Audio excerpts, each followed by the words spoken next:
Good evening.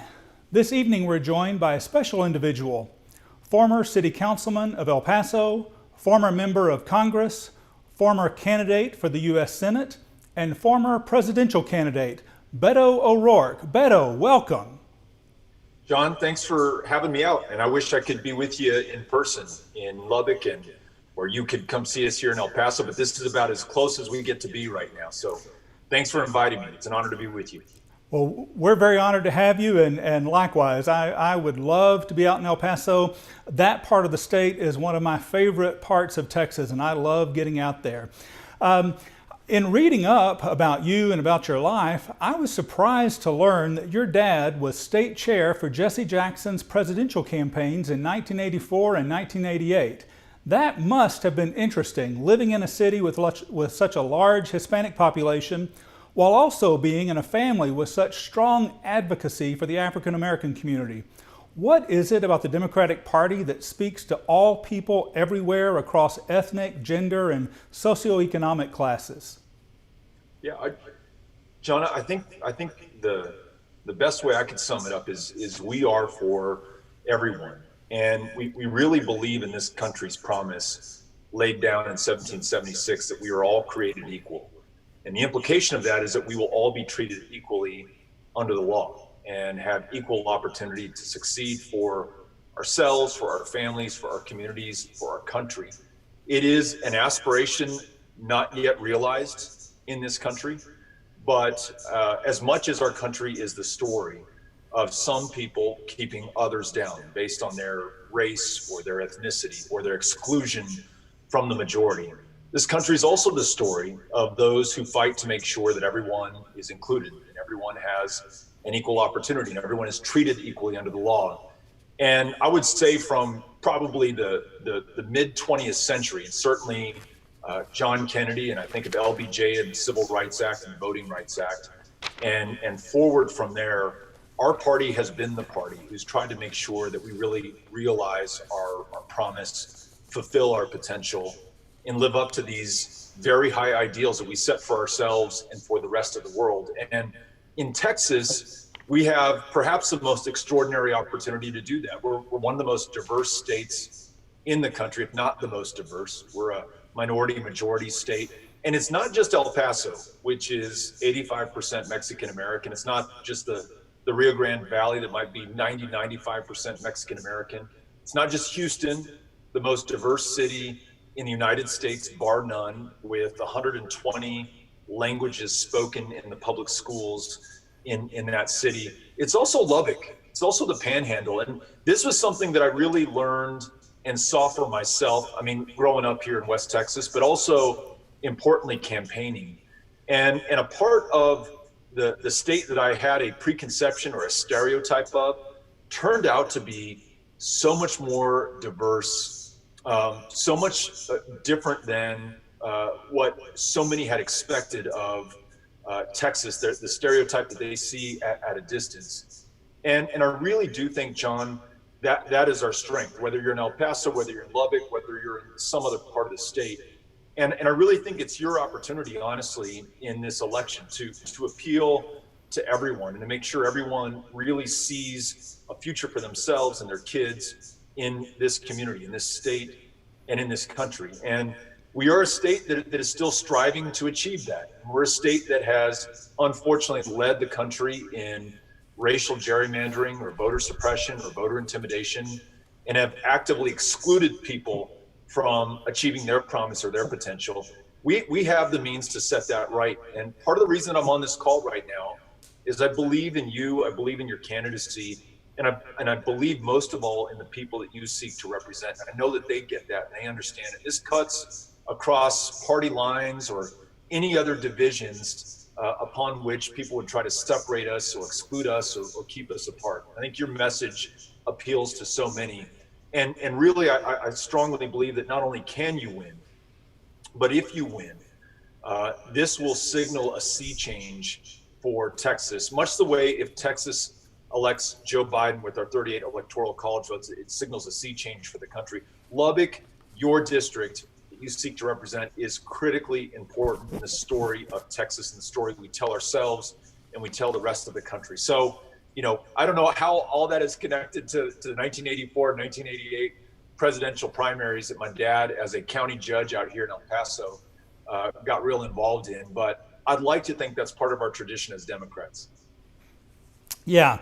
Um, we've had a number of grassroots organizations that have sprung up here in Lubbock in recent months that have gotten, there's just been a resurgence, if you will, of political activity, of people really taking an interest in their community. And I really think that it started with your campaign that went all over the state and sort of energized people. But now that's translated into a lot of grassroots organizations. Here in Lubbock, we have something called LASER, LASER, which stands for Lubbock Activist Striving to End Racism. We have another group called Lubbock Compact, which seeks to preserve and protect the inner city Lubbock, and there are many other groups. But you're someone who started in city politics. You started locally, and I'm just curious. I've received lots of questions from a lot of young people that are starting to get involved locally in our politics, and they're asking me, and I'll just forward the same question to you that they asked me. What advice can you give to those people who are stepping into leadership roles in our grassroots organizations, and how can they effectuate change for a better Lubbock? For me, it was getting involved in anything and everything that was open. So, I served on the Hispanic Chamber of Commerce board of directors. I volunteered for the Center Against Family and Sexual Violence. I campaigned for candidates like you in El Paso and learned what it meant to go out and knock on doors, which you can't do right now. But in the COVID time, I guess the equivalent would be making phone calls or texting voters. I just so badly wanted to see my city succeed. And El Paso, maybe not unlike other cities in West Texas, is very often forgotten by the rest of the state, maybe unknown to the rest of the country. And I feel like we have so much to offer, so much to give, and such a powerfully positive story to tell. And I wanted to make sure that we were doing that. And so, my path to public service, or at least holding public office, was volunteering a lot on top of my day job, and getting behind candidates who inspired me, who I knew could effectuate this change that we want to see. And then ultimately, as a young man in my 31 or so, running for office, and there are so many people who are going to urge you to wait your turn, or to stand in line, or to tell you that it's not yet your time. And the best advice I can give you is just to ignore all of that. The future is unwritten, and no one has a corner on what you can do or what is possible. And again, it comes back to this race and the young people who are volunteering and supporting you. I think a decade ago, a Democrat winning this district was unthinkable. We nearly got 44% in this district in 2018, which definitely shows that is possible, putting it into single digits. And that was in, folks should remember this, that was in a midterm year that typically favors Republican performance. We're now in a presidential election cycle year, and this tends to boost Democratic voter performance. On top of that, you've got some historic mismanagement when it comes to the response against COVID, or this Great Recession, which has really hurt Texans, especially in your part of the state and my part of the state, where you have record numbers of unemployment filings. We need people who are going to fight for us, and they're looking for competence and leadership, compassion in those who want to serve, and accountability from those who seek these positions of public trust. And again, I think your campaign embodies that. So my advice for young people who may be watching this is, get on this campaign and make the phone calls, send out the texts necessary to connect to the voters who will decide the outcome. And then after this election is over, start thinking about your plans for running for office, or getting more engaged in perhaps a more official position in public life. I think we need more young people getting involved. So it's an encouraging question to hear.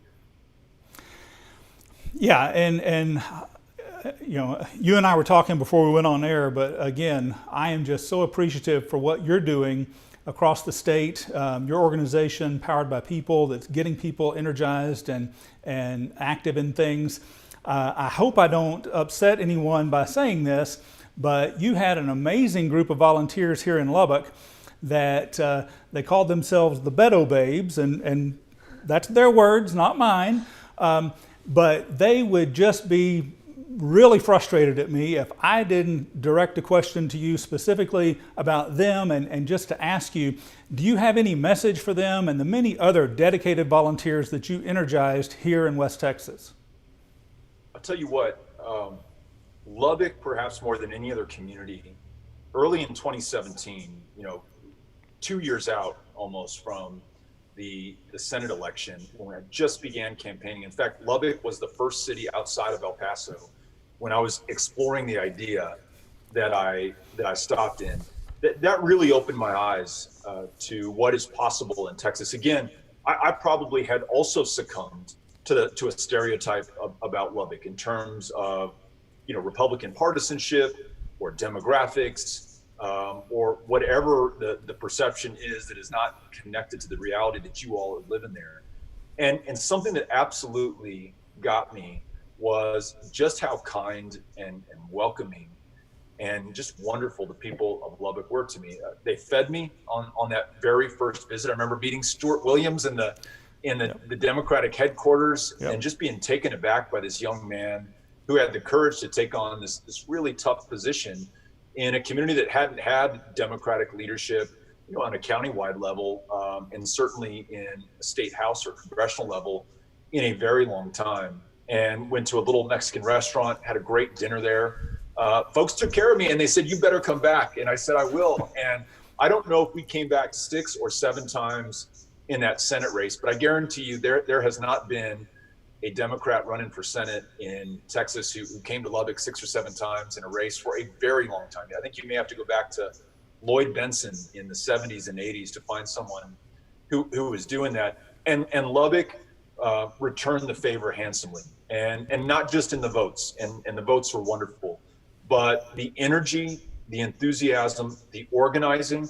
One of the things I love about the women that you're talking about and other campaign volunteers and super supporters in Lubbock is they subscribe to the theory that it is better to ask for forgiveness than for permission. And so if something needed to get done, they were going to do it and then tell the campaign about it afterwards. And I love that spirit. And I think, John, if we got 44% in 2018, and if you think about the hundreds of thousands statewide, actually millions, who have registered to vote just since then, the tens of thousands who registered to vote in Lubbock, you're talking about an electorate that was already electrified, already moving very quickly in the right direction in a midterm year in this presidential election cycle with these amazing women and other volunteers that you just talked about, and your candidacy. And we haven't even mentioned this. You pose perhaps one of the most exciting opportunities to change the leadership in the Texas House for the first time in 20 years. I think I saw something, and you said this earlier. The road to a Democratic majority in the state House runs through Lubbock, and if we're able to do this in Lubbock, imagine what this state could do on things that are not Democratic Party priorities, but are Texan priorities, like expanding healthcare, so you can take your kid to a mental health care provider, or you can fill your prescription, or we have a chance at confronting climate change before it's too late, or making sure that our aquifers and water supplies aren't drained before our farmers, including our cotton growers, have a chance to use them. I mean, these are the things that you are fighting for that make so much common sense, that cut across geography, party lines, any other difference that they would seek to divide us on. And it makes me really excited, very happy to think about you winning this race and what it means for all of us in West Texas, and by extension, all of us in Texas. And coming back to these amazing women and these amazing volunteers we met in 2017 and 2018, it's going to be because you ran for office, and it's going to be because they're supporting your run for office. And that energy is what's going to bring it to pass. So I remember them very fondly, and it's part of the reason that I want to come back and see you in person, and hopefully after November, when maybe we have a vaccine or we are past the pandemic, we can congratulate you on a race well run and a victory that was earned. So let's keep it up, and please give my best to them. Oh, you bet, you bet. I'm sure that they're going to be texting me and messaging me on social media as soon as this thing is over. And I appreciate all that you've been saying. Yeah, our campaign is a campaign that is all about public education, supporting public education, being not just token supporters of public education, as my opponent has been when last legislative session, suddenly he got up the nerve to support public education, but previously he had never been a supporter of public education, but always being a consistent supporter of public education. That's what my campaign is about. My campaign is about supporting our healthcare system here. We need to expand Medicaid, bring in those dollars into West Texas that will help save our rural hospitals and that will help reduce our county hospital taxes because of the lack of Medicaid expansion. And also, we need better jobs. We need jobs that take advantage of the new economy that we can expect. And so, and then also criminal justice reform. We've got to do something in those areas, and I've been hearing a lot about that. And you know, you were famous for going to every county in the state of Texas on your Senate campaign, and a lot of people were surprised by that. I wasn't surprised by your willingness to go anywhere in Texas to campaign, because it kind of fit with the kind of congressman you were, in that you were someone who was willing to work with anyone to get good legislation passed. And I know that you know, the Beto babes that I mentioned earlier, that's one of the things that they just love about you, is your ability to bring people together and to work for something bigger than themselves. When we seem to be so polarized, how do we bring people together, and how do we bring this campaign, my campaign, how do we bring this thing forward to the finish line? Yeah, you know, I love that you're asking the question, and I love that you're intentionally campaigning in a way to connect with everyone. And you really don't care whether someone is nominally a Democrat or a Republican or an independent. They're a Texan, and they're an American, and they're a human being. And if you're elected, you're going to serve all of them without favor and without prejudice. You just want to make sure that you deliver for the people that you serve and represent. And I love that about you, about the way you're campaigning, and anticipate that that's the way that you're going to lead. You know, I'll tell you a story. You mentioned public education, which you are so right to focus on. When I think about the fact that, you know, nearly half of teachers in Texas are working a second or a third job because they cannot afford to make ends meet on the most important job they have. A job brought home to me in its importance even more during this pandemic, as I watched my 8th grader and 7th grader and 4th grader learn at a distance with these amazing teachers who are, you know, developing a curriculum and a method of instruction that makes the most of the fact that we cannot be together right now. They are amazing, and I want to make sure that they don't have to go to a second job after this one. I want them to focus on my kids and your kids and the kids of Texas, the generation to come.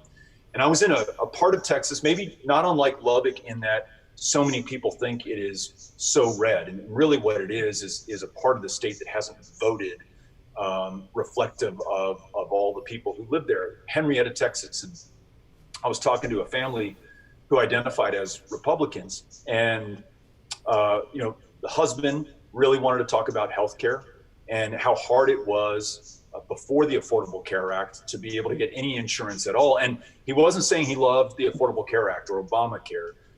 He said it needed to be improved, and he wanted to know whoever represented him, served him, was going to work on that. And then his wife, who was a public school educator, said, Beto, if you let Betsy DeVos take my hard-earned tax dollars and send them to a private school in the form of a voucher, I will hunt you down, and I will get you. And it's interesting, when we talked about healthcare, when we talked about public education, we were not Republicans and Democrats. We were Texans trying to figure out where the common ground was to find a solution. And if I had not shown up in Henrietta, if I had not listened to this family, there's no way in the world I could have appealed to them for their vote. And there's no way in the world they would have seen me on the same side as they were on these two issues that they cared about. So you're somewhat hamstrung in the fact that you can't knock on doors right now. You can't hold town hall meetings in person or big public rallies. But I know that you're making phone calls, and I know that you are reaching out in person to those voters who you want to represent. And I think doing so in that way, not using the talking points from the Democratic Party, and not really talking down or writing off in any Republican, but reaching out to everyone as someone you want to listen to, someone you want to serve, someone you'd be honored to represent. I think that's the way we do it. And you do not have to curb the courage of your convictions in order to do that. You always be honest with people, and you are, and it's one of the things I really appreciate about you. Just be honest with people about where you see things, your perspective, the conclusions you've drawn, but then be very open to listening to the perspectives and conclusions drawn by others, and then see within that if there's some common ground. I guarantee you, on taking care of our veterans, on improving the quality of public education and the support for public educators, on expanding access to health care, find me a Republican or a Democrat that doesn't want to see us make progress on those three issues. So I think you're doing this the right way, and I think that's not only the key to winning this race, but I think it's also the key to distinguishing yourself as a public servant in the state legislature, which I'm confident you're going to do. Well, I know that you're a busy man, and you've got other appointments to go to and whatnot. I want to tell you again how much I appreciate you being with us. One of the things that I love about you is your authenticity. Everybody knows when they listen to Beto O'Rourke, they know where Beto O'Rourke stands on things. And I appreciate the compliment that you were giving me about standing for my convictions. And when I look at you and what you've done, I know that you're the exact same kind of person. And I just really appreciate so much everything that you've done. People don't realize how hard it is to campaign the way that you've campaigned, and then also to keep up the schedule that you've been keeping up when you could have just, taken it easy. And so I really appreciate you being with us. That's all with our live stream with Beto. And thank you all for joining us. You can go to our website, which is www.electjohngibson.com. And during our live stream, you've seen a link or a text down at the bottom that you could have gone to, and you can go to that and donate to our campaign. You can also go to our website, www.electjohngibson.com. Up in the top right-hand corner of the screen, you will see a green button with the you see that green button there with the red circle around it. That green button there is the button that you push to donate to our campaign. Campaigns cost money, and every single sign costs money. Every single ad on social media costs money. Every single radio ad costs money. All these things cost money, and anything that you can do to help, I would say that's another thing that it takes in order to get these campaigns brought to the finish line. And so please, please, please, if you're able to, click that green button there, or go to the link that was at the bottom of the screen and donate to our campaign. In addition, if you liked what you saw from Beto and liked what you heard from Beto, please click like on this on social media and share this live stream. We appreciate you being with us. Once again, this is Better Together with John Gibson, our periodic live streams that we have talking about issues that face Lubbock County. Thank y'all and good evening. Thank you. All right, very good.